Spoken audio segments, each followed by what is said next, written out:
Jeremy is tormented by a persistent droning sound in his apartment, which he believes originates from his neighbor Morgan's malfunctioning fridge. Despite Morgan claiming the fridge is unplugged, the noise continues.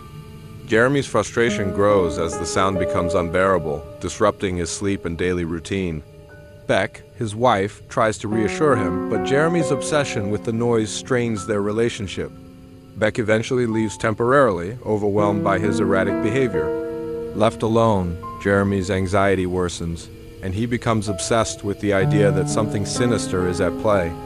Jeremy's paranoia deepens when he experiences terrifying phenomena. Knocking sounds emanate from the walls, and Jeremy starts seeing a nightmarish entity emerging from the wall. The creature, a black, sludge-covered figure with glowing red eyes, seems to thrive on his fear. The sound intensifies at night, depriving Jeremy of sleep and pushing him to the brink of sanity. Jeremy suspects the entity is manipulating his mind, isolating him from others. He believes the creature feeds on fear and is purposefully driving a wedge between him and Beck, determined to end the torment. Jeremy arms himself and confronts the creature.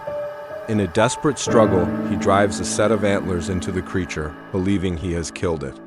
The entity dissolves into a puddle of black sludge, leaving Jeremy exhausted but relieved.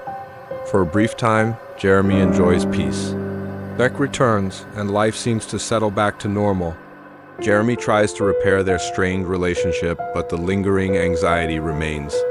However, Jeremy soon realizes the entity has survived. It begins to haunt him again. This time, more subtly shadows flicker, whispers echo through the walls, and the oppressive atmosphere returns. Jeremy becomes consumed by paranoia and fear, obsessively documenting his thoughts. He becomes convinced the creature feeds on his fear and is manipulating reality to isolate him. His mental state deteriorates further, and Beck grows more concerned about his well-being. Jeremy believes he must kill the creature permanently, deciding that a shotgun is his only solution. His grip on reality becomes fragile, and the apartment feels suffocating.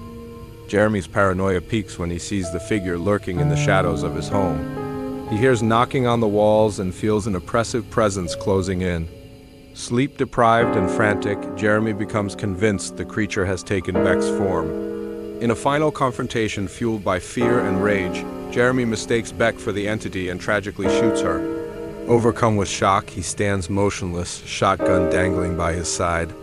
The police, responding to reports of gunfire, arrive to find Jeremy standing over Beck's lifeless body, consumed by his delusions. The thin walls of the apartment that once seemed like a minor inconvenience now symbolize Jeremy's fragile grasp on reality. Jeremy's descent into madness began with a simple noise and ended in irreversible tragedy. The thin walls that once separated him from his neighbor now symbolize the fragile boundary between reality and paranoia. Left with nothing but the consequences of his actions, Jeremy becomes a haunting example of how fear can corrode the mind and blur the line between perception and truth.